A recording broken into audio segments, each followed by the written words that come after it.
Hello Jharkhand, welcome to learners education. कैसा चल रहा है प्रिपरेशन भाई? झारखंड सीजीएल 2022 का मैं पेपर 1 को डिस्कस कर रहा हूँ, जो कि आता है English language test. Okay, English language का टेस्ट होता है और हिंदी लैंग्वेज भी आप लोग का है। ठीक है, दोनों मिलाकर आपको 30% लाने हैं। ठीक है, दोनों मिलाकर 30% लाना है। क्वालिफाई पेपर है, अगर इसमें 30% नहीं आता है तो आप लोग आगे कॉपी जांच नहीं होगा, इसीलिए इंपॉर्टेंट बन जाता है। वीडियो का पार्ट नंबर 2 रहने वाला है, पार्ट 1 आप लोग जाकर देख सकते हैं। बहुत लोग देखे हैं और फीडबैक उस पर बहुत ज़्यादा अच्छा आ रहा है। ठीक है, तो चलिए शुरू करते हैं वीडियो का पार्ट नंबर 2। और आगे बढ़ने से पहले आप लोग लाइक करके बता सकते हैं कि वीडियो कैसा लगा। चैनल को सब्सक्राइब कर लीजिए, आप लोग को इंपॉर्टेंट चीज़ें मैं यहाँ पे प्रोवाइड करा दूंगा। अभी देखता हूँ आगे कि मैं अब क्या क्या आप लोग के लिए ला सकता हूँ। हिंदी लैंग्वेज के अलावा मैं हिंदी लैंग्वेज का बहुत सारा क्वेश्चन था मेरे पास, तो मैं सोचा क्यों ना शेयर किया जाए, आप लोग को थोड़ा बहुत बेनिफिट हो जाएगा। तो चलिए पार्ट 1 जाके देखिए आप लोग, हिंदी का भी वीडियो चेकआउट कीजिए। नेक्स्ट पार्ट उसका भी आने वाला है और पार्ट 2 शुरू करते हैं। India has about 1.5 million, 1.5 million, 1 million में 10 लाख होता है। Personnel in its arm forces who is already under heavily commitment in our western and eastern fronts. ठीक है, तो यहाँ पे बात की जा रही है आर्म्ड फोर्सेस के बारे में, याद रखिएगा। सबसे पहले ना कीवर्ड पकड़िए, जैसे who, which, not only, but also, Aldous, ये सब आता है कहीं पे। ठीक है, कोई कोई वर्ड वगैरह, तो कीवर्ड पकड़िए, इधर वहीं से कहीं बनाता है। हु को देखिएगा, एक रिलेटिव कंजक्शन है। क्या है? एक रिलेटिव कंजक्शन। तो हु जो है से एक, अगर यहाँ से देखिएगा तो जो हु यूज होता है उसका सब्जेक्ट उसके पहले होता है। तो आर्म्ड फोर्सेस इसका सब्जेक्ट हो गया, और आर्म्ड फोर्स से सब्जेक्ट हो गया तो देखिए यहाँ पे एक प्लूरल सब्जेक्ट है, ध्यान से देख रहे होंगे, एस लगा हुआ है। जब प्लूरल सब्जेक्ट हुआ तो वर्ब है, तो यहाँ पे प्लूरल आना चाहिए। तो वर्ब क्या है? सिंगुलर है, तो गलत हो गया। और पर्सन के लिए हु यूज होता है, तो हु लगना चाहिए, आर लगना चाहिए। तो हु और आर सब तो आपने कट गया, खत्म हो गया। ठीक है, तो ध्यान दीजिए, ये हो गया। हैवली नहीं यूज होगा, हैवी यूज होगा। क्यों? क्योंकि इसके आगे जस्ट वर्ड देखिए, कमिटमेंट। कमिटमेंट एक नाउन है। क्या है? नाउन। और नाउन को क्वालिफाई करेगा एडजेक्टिव, न कि एडवर्ब। एल वाई लगाकर एडवर्ब बनता है, तो हैवी लगना चाहिए। इस तरह से आपका ऑप्शन नंबर ए जाता है। यही सारा चीज़ लिखा हुआ है, कुछ देख लीजिएगा। हु पर्सन के लिए यूज होता है, विच जो होता है एनिमल या थिंग्स के लिए यूज करते हैं। ठीक है, क्या करते हैं? एनिमल्स और थिंग्स के लिए। और होम ऑब्जेक्टिव कैसा है हु का? जब पैसिव वॉइस बनाए होंगे तो आप लोग जब हु आता है तो उसको बाय होम लिखे होंगे। याद आ रहा है कुछ या भूल गए? भूलना नहीं है भाई, एग्जाम पास आ रही है। ठीक है, तो चलिए नेक्स्ट देखते हैं। His mathematics dash poor. तो देखिए मैथमेटिक्स एक सब्जेक्ट है, इसके लास्ट में एस लगा हुआ है, फिर भी ये सिंगुलर होता है ना, देखिएगा, क्योंकि ये सब्जेक्ट का नाम हमेशा सिंगुलर होता है, याद रखिएगा। बट रुक जा भाई, इसके पहले एक पोसेसिव लगा दिया है, हिज। तो हिज मैथमेटिक्स जब कभी बोलेगा तो इसका मतलब होता है मैथ्स की बात नहीं कर रहा है, एक मैथमेटिकल कॉन्सेप्ट्स के बारे में बात कर रही है। तो मैथमेटिकल जब कॉन्सेप्ट्स की बात होगी तो वहाँ पे प्लूरल बन जाएगा। तो प्लूरल बन जाएगा तो उसके साथ प्लूरल वर्ब लगेगा। बात समझ में आ गई? तो इस तरह से यहाँ पे आर लगना चाहिए। तो यहाँ पे समझ लीजिएगा, कॉन्सेप्ट थोड़ा सा बहुत ज़बरदस्त है। मैथमेटिक्स सब्जेक्ट है, उसका तो सिंगुलर वर्ब लगना चाहिए, लेकिन उसके पहले पोसेसिव लगा के हिज लगा दिया, हर लगा दिया, माई लगा दिया, देयर लगा दिया, तो सब लगा देगा तो समझ जाइएगा कि वो प्लूरल बन जाएगा। तो उसके साथ प्लूरल वर्ब यूज कीजिएगा। और सिंपल सब्जेक्ट रहेगा तो फिर सिंगुलर वर्ब तो लगाना ही है भाई। एक इंपॉर्टेंट स्लाइड है, स्क्रीनशॉट ले लीजिए, या तो इसको देख ही रहे हैं आप लोग। कुछ कुछ नाउन हमेशा सिंगुलर होता है, जैसे मैथ्स है सब, यानी कि सब्जेक्ट का नाम, या स्पोर्ट्स मतलब गेम वगैरह का नाम, इनिंग्स हो गया, बिलियर्ड्स हो गया, डार्ट्स हो गया, फिजिक्स हो गया, सब लास्ट में एस तो लगा हुआ है, लेकिन सारा के सारा सिंगुलर है। और इंग्लिश और फ्रेंच में सब्जेक्ट आप लोगों को बताने के लिए डाला हूँ कि क्या है, सब्जेक्ट और स्पोर्ट्स का नाम जो है ऐसे क्या होता है, हमेशा सिंगुलर होता है।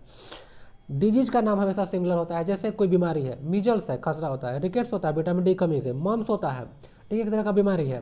तो सारा लास्ट में एस लगा हुआ है, फिर भी अब प्लूरल नहीं सिंगुलर है, तो सबके साथ सिंगुलर वर्ब यूज होगा। कुछ और नाउन जो इंपॉर्टेंट है, न्यूज देख लीजिएगा, सिंगुलर होता है। Furniture, information, advice, bread, glass, ये सब सिंगुलर होता है। उसके अलावा भी होता है लगेज, पॉटरी, बेकरी, ठीक है, ये सब होता है। पेपर होता है, ग्लास होता है, गिलास तो हो ही गया। तीसरा क्या होता है, ये सब जो होता है से क्या होता है, सिंगुलर होता है हमेशा, प्लूरल नहीं बनता है इसका, मतलब प्लूरल एस लगा के नहीं बनता है। ठीक है, बाकी इसको प्लूरल हम लोग बना सकते हैं, कोई तरीका है, आगे एक क्वेश्चन है उसमें डिस्कस कर दिया जाएगा। तो for the time being your answer is C, sorry answer is B R. ठीक है, नेक्स्ट क्वेश्चन की ओर मूव करेंगे। इसमें आपको एरर पता करनी है। My great grand father has given me 2 advices about my school exam. बताइए कि इसमें किसमें गड़बड़ है। Has given 2 advices, my great grand father या नन। तो ऑप्शन को थोड़ा सा एलिमिनेट भी कर लेना। जैसे माई ग्रेट ग्रैंड फादर है, इसमें क्या गड़बड़ है, कोई दिक्कत नहीं है। हैज गिवन, उसके अनुसार एक ग्रैंड फादर है, उसके अनुसार हैज लगा है, तो इसमें क्या दिक्कत है भाई, हैज लगा, कोई दिक्कत नहीं है।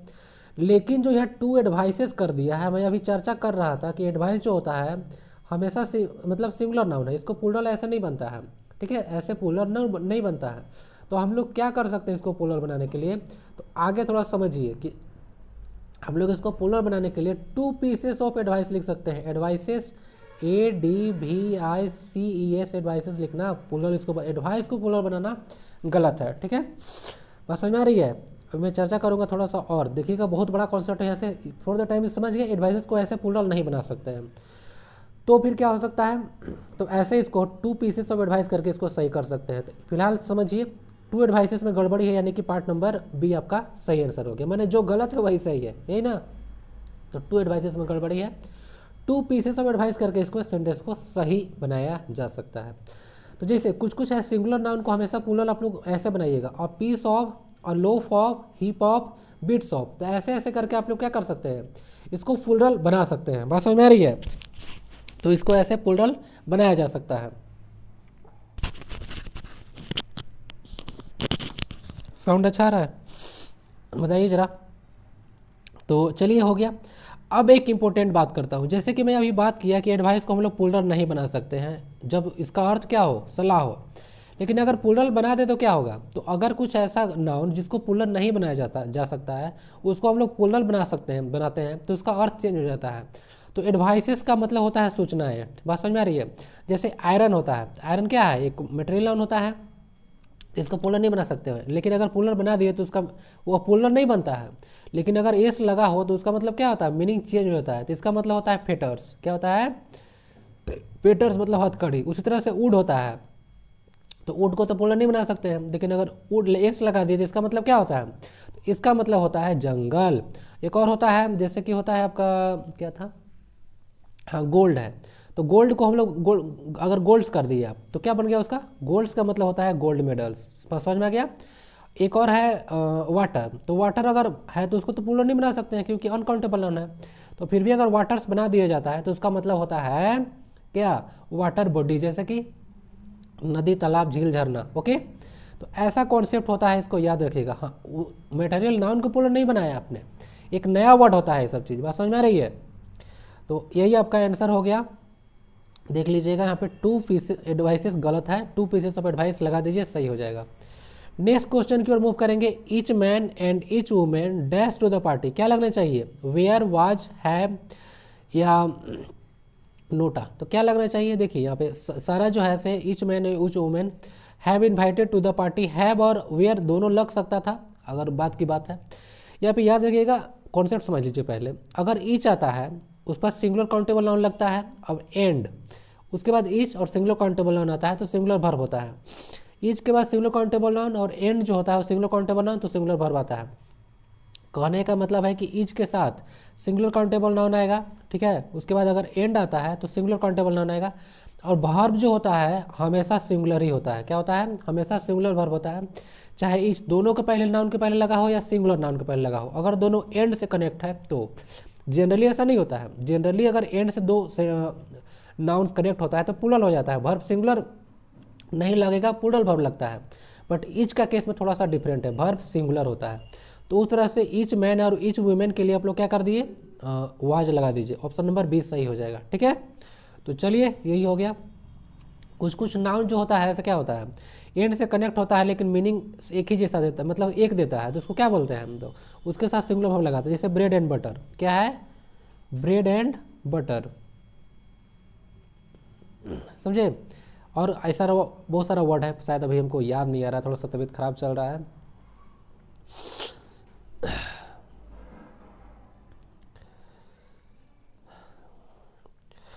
चलिए, not only he, next question में एरर फंडा पता करना है। Not only he but also I am responsible for this misfortune. Misfortune मतलब कोई गड़बड़ी या गड़बड़ कोई काम हो जाता है उसको बोलते हैं।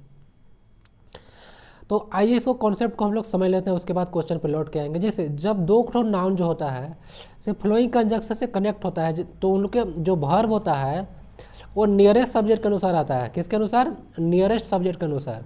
जैसे निदर नॉर, इधर और, नॉट ओनली और बट एल्सो। तो इस सेंटेंस में देखिए नॉट ओनली ही एक सब्जेक्ट यहाँ पे है, बट एल्सो एक सब्जेक्ट आई है, तो उसके अनुसार वर्ब आना चाहिए एम। तो आई के अनुसार एम क्या है? एकदम सही है, कोई दिक्कत नहीं है। तो आई के साथ एम लगा हुआ है। रिस्पॉन्सिबल फॉर दिस मिसफॉर्च्यून, कोई एरर नहीं है, डी चला जाएगा, नो एरर। तो याद रखिएगा नॉट ओनली बट एल्सो रहेगा, इधर और रहेगा, निदर नॉर रहेगा, ठीक है। तो ये सारा जो वर्ब लेगा तो नियरेस्ट सब्जेक्ट का लेगा, ठीक है, जो उसके पास वाला सब्जेक्ट होगा, यानी कि आई इधर वाला, ठीक है, समझ में आ गया होगा।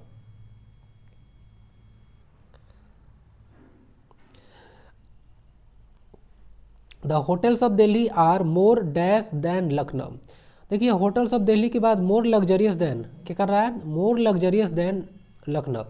देखिए अब तुलना जब किया जाता है तो हम लोग एक चीज़ का तुलना करते हैं, तो होटल्स ऑफ दिल्ली की तुलना किया जा रहा है। अब देखिए तुलना में क्या किया है? लखनऊ कर दिया से। तो होटल्स ऑफ दिल्ली की तुलना होटल्स ऑफ लखनऊ उसके साथ होना चाहिए ना भाई, तो यहाँ पे लखनऊ के साथ कर दिया है सिर्फ। तो इसी पार्ट में एरर है, तो पार्ट नंबर सी में आपका गड़बड़ी है। अब गड़बड़ी है तो भाई सुधारना भी तो पड़ेगा, ठीक है। तो क्या होना चाहिए? द होटल्स ऑफ दिल्ली है तो ये प्लूरल नाउन है होटल्स, तो इसको आप लोग those then those of Lucknow कर दीजिए, सही हो जाएगा। दोज ऑफ या दैट ऑफ का यूज करते हैं हम लोग, ठीक है, देन के बाद। जैसे हम देखिए कंपेरिजन जैसे किया क्या होटल ऑफ दिल्ली और होटल्स ऑफ लखनऊ के बीच है, तो इसीलिए हमको इसको those of then those of Lucknow करना पड़ेगा, तब जाकर सेंटेंस सही होगा, ठीक है। अगर होटल रहता सिर्फ तो दैट ऑफ लखनऊ करते। बात सिंपल है। चलिए, many area of the city were dash into darkness for several hours. तो देखिए कुछ ना फ्रेजल वर्ब्स होता है, भर प्लस प्रीपोजिशन, उसका मीनिंग आपको पता होना चाहिए। यानी कि जो एरिया है वो डूबा रहा, किस में? अंधेरा में, तो उसके लिए प्लंज इनटू का यूज होता है। क्या होता है? Plunge into. तो आपको वर्ड्स मालूम होने चाहिए। प्लंज्ड इनटू एक तरह का फ्रेजल वर्ब है, वर प्लस प्रीपोजिशन। तो प्लंज इनटू लगाइए या सेंटेंस सही हो जाएगा, मीनिंग अपना दे देगा, ठीक है। और जो बहुत टाइम तक बिजली गुल रहा था उसको ब्लैकआउट बोला जाता है, ठीक है। No doubt he has achieved much but I can not give him credit for all that he boast. तो इसको भी पता होना चाहिए। एक वर्ड होता है boast of, BOASTOF। Boast of का मतलब होता है डिंग हकना। डिंग हक मतलब झूठी प्रशंसा करना, बढ़ा चढ़ा के बोलना किसी चीज़ को, बस समझ में आ रही है, तो उसको बोलते हैं बोस्ट करना, ठीक है, बढ़ा चढ़ा कर बहुत ज़्यादा बोलना। तो देखिए बोस्ट ऑफ का यूज कर लीजिए आप लोग, तो ऑप्शन नंबर ए डाल दीजिएगा, आपका सही हो जाएगा इसका मीनिंग, ठीक है। ये भी एक तरह का फ्रेजल वर्ब ही हो गया, बोस्ट ऑफ, ठीक है। डबल एफ नहीं होता, याद रखिएगा, क्वेश्चन फंसा सकता है। एंटोनिम यानी कि अपोजिट मीनिंग वाले वर्ड बताना है आपका। गेदर का, गेदर मतलब होता है कलेक्ट करना, जमा करना। अमास, कलेक्ट, कॉन्ग्रीगेट या डिस्ट्रीब्यूट। देखिए अमास, कलेक्ट या कॉन्ग्रीगेट तीनों का मतलब होता है जमा करना। तो अपोजिट मीनिंग क्या हो गया? डिस्ट्रीब्यूट। डिस्ट्रीब्यूट मतलब बांटना, छितर बितर करना। बात समझ में आ गई? चलिए, एंटोनिम पता करना है। ग्लोरीफाई, ग्लोरीफाई मतलब क्या होता है? ग्लोरीफाई मतलब होता है प्रशंसा करना, ठीक है, किसी आदमी का। तो प्रशंसा करना, एडोर करना, ये सब क्या होता है? कहीं ना कहीं प्रशंसा करना ही होता है। तो इसका डिबेस जो होता है, क्या होता है? डिबेस। डिबेस मतलब होता है निंदा करना। तो आपका क्या हो गया? डिबेस इसका एंटोनिम हो गया। ओके, समझ गए? प्रेज और एडोर इसका सिनोनिम हो जाएगा, सिमिलर मीनिंग वाला वर्ड। अगला वर्ड आपको सिनोनिम बताना है कंटेजियस का। कंटेजियस का मतलब होता है कम्युनिकेबल डिजीज, ठीक है, जो एक दूसरे में फैल सकता है। जैसे कि अभी कोविड-19, ठीक है, कोविड-19 क्या है? कम्युनिकेबल डिजीज है। तो जो क्या है कंटेजियस का आपको सिनोनिम बताना है। तो क्या होगा? कॉन्टेमिनेट, इन्फेक्टियस, इंटरेस्टिंग या कंज्यूमेबल। तो इसका होगा इन्फेक्टियस डिजीज। क्या होगा? इन्फेक्टियस, ठीक है, डिजीज नहीं है, इन्फेक्टियस होता है, यानी कि फैलने वाला बीमारी, ठीक है, तो उसको इन्फेक्टियस बोलते हैं। कम्युनिकेबल भी हो सकता है इसका एक सिनोनिम, याद रखिएगा, कॉन्टेजियस। और कॉन्टेमिनेट एक वर्ड है ना, कॉन्टेमिनेट होता है जब हम लोग दूषित पानी एक भोजन होता है तो उसके लिए कॉन्टेमिनेट यूज करते हैं, ठीक है। कुछ ना वर्ड याद रखिएगा, जैसे हम लोग का प्यास होता है THRUST, तो उसको हम लोग क्वेंच का वर्ड यूज करते हैं, QUENCH, ठीक है, क्वेंच थर्स्ट। अब जैसे भूख को शांत करना है तो उसके लिए हम लोग क्या कर सकते हैं? स्टॉप हंगर नहीं, उसके लिए हम लोग यूज करते हैं पैसिफाई हंगर। क्या बोलते हैं? पैसिफाई हाई हंगर का यूज करते हैं। तो ये सब कुछ कुछ वर्ड याद रखिएगा, ये सब वर्ड पूछा जा सकता है क्योंकि इंग्लिश लैंग्वेज का टेस्ट है, क्या पूछेगा इसका कोई गारंटी नहीं है। ठीक है, सिर्फ कोई कह देगा या इतना ही पढ़ के चला जाओ आप पास हो जाओगे, तो यार हाँ चलो सही है, बट इसका कुछ नहीं है कि 100% उतना ही में से आ जाएगा क्यों। ठीक है, तो सारा सिलेबस को हम लोग अच्छा से लेकर चलेंगे, कुछ भी लैंग्वेज में पूछा जा सकता है। ठीक है, और हाँ अगला वीडियो आप लोग का मैं क्लोज टेस्ट करा रहा हूँ। ठीक है, क्लोज टेस्ट क्या होता है, जैसे पैसेज होता है बीच बीच में खाली जगह होता है ना, तो वहाँ से ऑप्शन दिया रहता है उसी से भरना होता है। ठीक है, तो वही क्लोज टेस्ट मैं सोच रहा हूँ 1-2 क्वेश्चन उसका मैं करा दूँ। ठीक है, तो उससे भी आइडिया रहेगा आपको, क्लोज टेस्ट है ऑप्शन में। और पैसेज को भी मैं करने का तरीका मैं बताऊँगा जल्दी ही। ठीक है, तो उससे आप लोग का मैं कोशिश करूँगा कि इंग्लिश से ही आपका मार्क्स उठ जाए, और हिंदी में बता रहा हूँ तो थोड़ा बहुत उससे आपको हेल्प मिल जाएगा। तो पूरा पेपर 1 के लिए आप लोग रिलाई कर सकते हो। ठीक है, जितना कॉन्सेप्ट बताऊँगा उतना पढ़ के चला जाइएगा, 30 एबव तो आ ही जाएगा, 30 नहीं यार 60-70 आ जाएगा। ठीक है, इतना तक आप लोग रिलाई कर सकते हो कंटेंट पे। ठीक है, तो इसको आप लोग याद रखिएगा। यहाँ पे हो गया आपका इन्फेक्टियस डिजीज, करेक्ट वर्ड आपको डालना था। चलिए यहाँ पे फिलर्स है, फिल इन द ब्लैंक्स करना है। स्टरडे, कभी भी वर्ड आप लोग देख लीजिएगा, स्टरडे, एगो, ठीक है, लॉन्ग एगो, लास्ट वीक, तो समझ जाएगा पास्ट रेफरेंस के बारे में बात है, तो वहाँ पे V2 आएगा हमेशा, याद रखिएगा। ठीक है, मतलब V2 जनरल आएगा, हाँ V2 ही आता है। तो सारा देखिएगा स्टरडे, रागनी नहीं है, रजनी है, Rajni dash school early to receive her parents at the railway station, railway station पर उसके मम्मी पापा आ रहे थे, इसके लिए उसको रिसीव करने के लिए स्कूल छोड़ दी। तो क्या हो गया, वेंट, लेफ्ट या एब्सेंटेड या डिपार्चर्ड। तो एब्सेंटेड डिपार्चर्ड यूज नहीं होता है, ट्रेन वगैरह थोड़ी है, एब्सेंट थोड़ी करना है, तो लेफ्ट हो जाएगा, वेंट नहीं होगा, लेफ्ट करेक्ट वर्ड जाएगा। स्कूल छोड़ना, स्कूल छोड़ने के लिए हम लोग लेफ्ट यूज करते हैं। ठीक है, पास्ट टेंस है तो V2 लगेगा। ठीक है, लीव का है V2, LEAV ना, लीव मतलब होता है छोड़ना। ठीक है, चलिए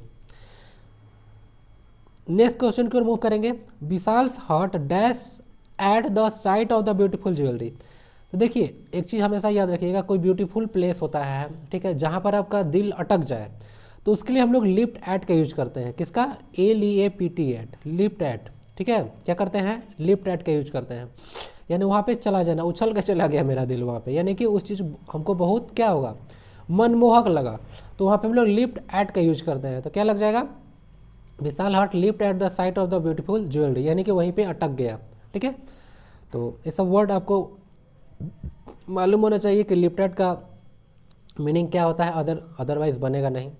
the CRPF man swung into action मतलब होता है अपने कार्य के लिए निकल पड़ना, तुरंत निकल पड़ना, तत्परता से निकल पड़ना। And cordoned the dash the area, तो आपको इसका भी मीनिंग पता होना चाहिए, ऑफ, आउट, कवर या ऑफ। तो देखिए एरिया को क्या करता है CRPF मैन। ठीक है, CRPF मैन जो होते हैं सॉरी आर्मी पर्सनल को ऐसा नहीं बोल सकते हैं। ठीक है, जो CRPF पर्सनल जो होते हैं, ठीक है, वो कहीं जाते हैं एरिया को घेर लेते हैं। तो एक वर्ड होता है कॉर्डोन ऑफ, तो कॉर्डोन ऑफ का मतलब होता है घेराबंदी कर लेना। तो ठीक है, तो यहाँ से अगर मीनिंग पता होगा तभी बन पाएगा, तो कॉर्डोन ऑफ इसका सही आंसर होगा। ठीक है, CRPF का इस्टेब्लिशमेंट कब हुआ था, 1939 में हुआ था, मिनिस्ट्री ऑफ होम अफेयर्स के बीच में आता है। चलिए भारत की सबसे बड़ी पैरामिलिट्री फोर्स है। तो चलिए नेक्स्ट क्वेश्चन की ओर बढ़ते हैं। In his address to the countryman the PM है, नाम के पहले पोस्ट के पहले आर्टिकल द लगता है, इसको भी पता रखिएगा। इससे the PM the principal the teacher, इस सब। The PM dash measures being taken for improving the quality education India, यानी कि बोल रहे हैं क्या कर रहे हैं, कुछ सजेस्ट कर रहे हैं कि क्या करना चाहिए। द PM सजेस्ट कर रहे हैं, क्या कर रहे हैं, अगर किसी को संबोधन करते हैं तो आप लोग क्या कर सकते हो, किसी को सजेशन दे सकते हो, सजेस्ट कर सकते हो।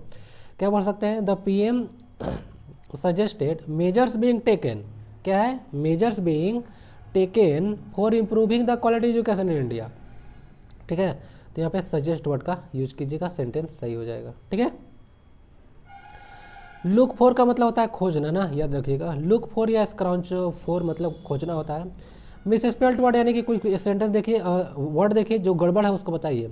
एक्सटेसी, एक्सेस, एक्सटेंड या एक्सॉर्बिटेंट, कौन गड़बड़ी है, तो जो गड़बड़ी वाला वर्ड है वो है ए, एक्सटेसी। ठीक है, एक्सटेसी मतलब होता है बहुत ज़्यादा खुशी। ठीक है, इसका सही वर्ड होता है ECSTASY, TASY होना चाहिए, एक्सटेसी मतलब परमानंद, बहुत ज़्यादा खुशी। एक्सोर्बिटेंट का मतलब होता है बहुत अधिक ना, याद रखिएगा इसको। तो करेक्ट आंसर आपका ए हो गया। नेक्स्ट क्वेश्चन को रिमूव करते हैं, ये भी मिस स्पेल्ड वर्ड है, बताइए कौन गड़बड़ी है, गवर्नेंस, मिनेंस, टेंडेंसी या पिनेंस। ये भी तो बताओ यार, इसमें क्या गड़बड़ी है। थोड़ा सा इजी है, जिसमें देखिए जो सही आंसर होगा आपका सी, यही गड़बड़ है। अब सही स्पेलिंग क्या होता है, TENDENCY होता है, टेंडेंसी, ठीक है। ए नहीं होता है, ई होता है, ठीक है। बाकी मिनेंस का मतलब होता है खतरा, डेंजर, और पिनेंस का मतलब होता है किसी को दंड देना, ठीक है। चलिए, कहीं कहीं बिनेंस का मतलब तपस्या भी होता है, देख लीजिएगा। The tickling of the clock was the only sound. देखिए कोई चीज़ अगर मान लेते हैं कि जैसे कि टिकलिंग मतलब पहले समझ लिया, घड़ी की टिक टिक जो होती है उसका आवाज़ को टिकलिंग बोला जाता है। तो केवल ऐसा साउंड जो कि सुना जा सकता है या ऐसा किया जा सकता है, ठीक है। तो इस तरह का मीनिंग देना होता है, तो हम लोग इन्फिनेटिव का यूज करते हैं पैसिव सेंस में। तो 2 + B + V3 का यूज कीजिए, सेंटेंस आपका आ जाएगा। तो tickling of the clock was the only sound to be heard, यानी कि इतना ज़्यादा साउंड था कि सिर्फ घड़ी का मतलब क्या, घड़ी का साउंड को भी क्या किया जा सकता था, जो घड़ी का साउंड कर रहा है टिक टिक का आवाज़, वो भी सुना जा सकता था, ठीक है। टू बी हियर्ड, तो टू बी हियर्ड भी लगा लीजिएगा, सही हो जाएगा, ठीक है। तो जब कोई ऐसा काम किया जा सकता है था, ऐसा होता है, मीनिंग दिया जाता है, ठीक है। तो उस सेंस में हम लोग इन्फिनेटिव का पैसिव सेंस में यूज करते हैं। तो 2B + V3 लगा लीजिएगा, सही हो जाएगा। और फैक्चुअल, चलिए वन वर्ड सब्स्टिट्यूशन है, बताइए। और फैक्चुअल रिटन अकाउंट ऑफ देखिए यहाँ पे एन छूट गया है ना, एन लगना चाहिए। एन इम्पोर्टेंट हिस्टोरिकल, चलिए लेकिन नहीं लगेगा एन, क्योंकि इवेंट्स है। Important historical events in order of their occurrence, ठीक है। ऑकरेंस का स्पेलिंग याद रखिएगा, डबल-C होता है और डबल-R होता है, याद रखिएगा, स्पेलिंग पूछा जा सकता है फंसाने के लिए। तो क्या होता है, एक फैक्चुअल इन्फॉर्मेशन होता है किसका, या रिटन अकाउंट होता है किसी इवेंट का, तो उसको हम लोग बोलते हैं क्रोनिकल। क्या बोलते हैं, क्रोनिकल। यानी कोई अगर दस्तावेज है, ठीक है, कोई फैक्चुअल इन्फॉर्मेशन है, ठीक है, क्या है, कोई फैक्चुअल इन्फॉर्मेशन है, दस्तावेज है, तो उसको क्रोनिकल बोला जाता है। तो ऑप्शन नंबर बी आपका सही हो गया। लेकिन एक चीज़ यहाँ से याद रखिएगा, यहाँ पे क्रोनोलॉजी नहीं होगा।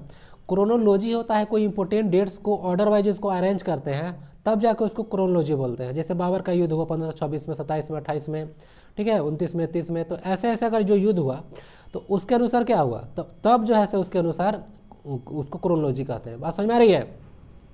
चलिए, तो आंसर इज बी, क्रोनिकल। अब यहाँ पे इनडायरेक्ट नरेशन आपको कन्वर्ट करना है। The manager said to her, have you submitted the project on official web portal. देखिए सेंटेंस को ध्यान से देखिएगा, manager said to her, past tense में है तो इसका पैसिव चेंज होगा, सॉरी इंडायरेक्ट स्पीच बनेगा। और सेंटेंस देखिएगा यहाँ पे, ये है आपका प्रेजेंट परफेक्ट का वाक्य है ना, और हैव है यानी कि यस नो क्वेश्चन है। यस नो क्वेश्चन में हम लोग इफ और वेदर का यूज करते हैं, याद रखिएगा। जिसका आंसर यस और नो में दे सकते हैं उसको इनडायरेक्ट क्वेश्चन बोलते हैं। क्या बोलते हैं, यस नो क्वेश्चन बोलते हैं। तो यस नो क्वेश्चन बोलते हैं तो उसमें इफ और वेदर लगता है। अब ध्यान समझिएगा, प्रेजेंट परफेक्ट टेंस का पास्ट परफेक्ट टेंस में जाएगा इसका इनडायरेक्ट स्पीच। तो इसका जो होता है हैड + V3 होता है। तो इसको देख लीजिए थोड़ा सेंटेंस में। बाकी जो है वगैरह है, इफ सी है बोला तो उसको काट दीजिए। बाकी नहीं तो फॉर द टाइमिंग हैड है, और ही है तो हटा दीजिए, ही तो लगेगा नहीं, दो तो इसी कट गया। तो if she had submitted the project on the web portal, या सबमिटेड द, दोनों में कोई डिफरेंस है, हाँ, टोल्ड और आस्ट का अंतर है। तो देखिए मैनेजर किसी को टोल्ड कहेगा या आस्क कहेगा, नहीं, तो एक यहाँ पे पूछ रहा है ना, बोल नहीं रहा है, पूछ रहा है, तो आस्क लगना चाहिए। तो manager told, the manager told नहीं होगा, आस्ट होगा। The manager asked her if she had submitted the project on the official web portal, ठीक है। तो यहाँ से इसको देख लीजिए, यही इसका करेक्ट आंसर हो गया। थोड़ा सा आगे भी डिस्कस किया हुआ है, देख लीजिएगा यहाँ से कि जो प्रेजेंट परफेक्ट है तो इसका पास्ट परफेक्ट में इसका नरेशन होगा, और रूल यही है। तो पैसिव में subject plus had plus V3 plus object हो जाएगा। यस नो क्वेश्चन के लिए हम लोग इफ और वेदर यूज करते हैं इनडायरेक्ट नरेशन में, इसको याद रखिएगा, ठीक है। इसलिए सेंटेंस में इफ और वेदर आया था, ठीक है। इसको आप यस नहीं दे सकते हैं, क्या आपने प्रोजेक्ट को वेब पे डाल दिया है, तो हाँ या नहीं में आंसर दे सकते हैं, ठीक है। तो याद रखिएगा। और यहाँ से देख लीजिएगा, जो हर है ऑब्जेक्ट है, तो ये जो सेकेंड पर्सन है ऑब्जेक्ट के अनुसार चेंज होता है ना, तो इसको थोड़ा सा रूल याद रखिएगा, सन का फॉर्मूला बोला जाता है 1, 2 और 3। फर्स्ट पर्सन सब्जेक्ट के अनुसार, सेकेंड पर्सन ऑब्जेक्ट के अनुसार और थर्ड पर्सन नो चेंज, यानी कि राम श्याम मोहन गीता बबीता ललिता ये सब है तो क्या होगा, ये सब का चेंज नहीं होगा। ठीक है, तो चलिए शुरू नेक्स्ट क्वेश्चन की ओर मूव करते हैं। पैसिव वॉइस में आपको बदलना है, जयंती कॉल्ड मी स्टरडे, स्टरडे के बारे में यानी कि पास्ट टेंस है। देखिए कोई भी पैसिव सेंटेंस हो याद रखिएगा हमेशा भीतरी आएगा, कोई भी पैसिव सेंटेंस, ठीक है, रट जाइएगा इसको। आई वॉज कॉल्ड क्या लगना चाहिए, मी का सब्जेक्ट ऑब्जेक्ट है, आई आएगा, सही है, आई के अनुसार वाज सही है। कॉल्ड बाय जयंती स्टरडे या फिर क्या लगेगा, देखिए इसका सही आंसर होगा सी, वेयर तो लगेगा नहीं आई के साथ, और आई कॉल्ड तो यहाँ पे नहीं होगा क्योंकि आई कॉल्ड मतलब आई कॉल्ड यहाँ से कैसे लग जाएगा। ठीक है, इसके साथ हेल्पिंग वर्ब लगना चाहिए डायरेक्ट। ठीक है, वाज या वेयर वगैरह नहीं, तो सेंटेंस पैसिव में नहीं बनेगा, ऐसे तो सेंटेंस सही है बट पैसिव नहीं बनेगा। तो आई वाज कॉल्ड स्टरडे बाय जयंती, क्योंकि बाय प्लस ऑब्जेक्ट लास्ट में आना चाहिए। ठीक है, तो इसको याद रखिएगा, आई वाज कॉल्ड स्टरडे बाय जयंती, तो ऑप्शन नंबर सी आपका करेक्ट पैसिव फॉर्म हो गया। ठीक है, पास्ट परफेक्ट था तो इसका यही पैसिव होता है was were plus V3, was were plus V3 होता है पैसिव टेंस इसका, पर पैसिव फॉर्म या टेंस ही बोल सकते हैं। नेक्स्ट पैसिव वॉइस है the principal has given me 2 pieces of information, आ गया ना, 2 इन्फॉर्मेशन नहीं बोला, 2 पीसेस ऑफ इन्फॉर्मेशन बोला है। तो चलिए बनाइए इसको। देखिए एक होता है डायरेक्ट ऑब्जेक्ट, एक होता है इनडायरेक्ट ऑब्जेक्ट। ठीक है, डायरेक्ट ऑब्जेक्ट मतलब क्या होता है, डायरेक्ट ऑब्जेक्ट में होता है थिंग्स रिलेटेड यानी कोई सामान वस्तु, और इनडायरेक्ट में होता है पर्सन रिलेटेड। तो जो थिंग्स रिलेटेड जो ऑब्जेक्ट होता है उससे पैसिव बनाइएगा तो ज़्यादा सही माना जाता है जो पर्सन रिलेटेड ऑब्जेक्ट होता है उससे। तो यहाँ पे 2 ऑब्जेक्ट है मी और 2 पीसेस ऑफ इन्फॉर्मेशन, तो 2 पीसेस ऑफ इन्फॉर्मेशन वाला से जो बनाइएगा वो ज़्यादा सही माना जाएगा। तो यहाँ से आई करके बनाया है तो सबको आराम से काट सकते हैं आप लोग COD। 2 pieces of information has तो लगना नहीं है क्योंकि 2 पीसेस ऑफ इन्फॉर्मेशन करके इसको प्लूरल बना दिया है। ठीक है, तो क्या बन गया आपका 2 pieces of information have been given to me by the principal लगना चाहिए। ठीक है, तो ऑप्शन नंबर आपका बी हो गया सही आंसर। ठीक है, बात समझ में आ गया होगा। हमेशा डायरेक्ट ऑब्जेक्ट को लेकर बनाइएगा। ठीक है, किसको, डायरेक्ट ऑब्जेक्ट को, यानी कि थिंग्स रिलेटेड। बात समझ आ रहा है, जैसे कि सी गेव मी 2 बुक्स, तो 2 बुक्स से लेकर बनाइएगा, मी को लेकर नहीं। ठीक है, तो कैसा लगा वीडियो आप लोग कमेंट बॉक्स में जरूर बताइएगा। बाकी यहाँ तक पहुँच चुके हैं तो थैंक यू वेरी मच, और चैनल को जरूर सब्सक्राइब कीजिए, इससे थोड़ा बहुत हमको ही मोटिवेशन मिलेगा। तो बाकी प्रिपरेशन भाई ज़बरदस्त आप लोग करते रहिए। तो चलिए स्वस्थ रहिए, मस्त रहिए, पढ़ाई लिखाई में व्यस्त रहिए। मिलते हैं नेक्स्ट वीडियो में, तब तक के लिए वंदे भारतम।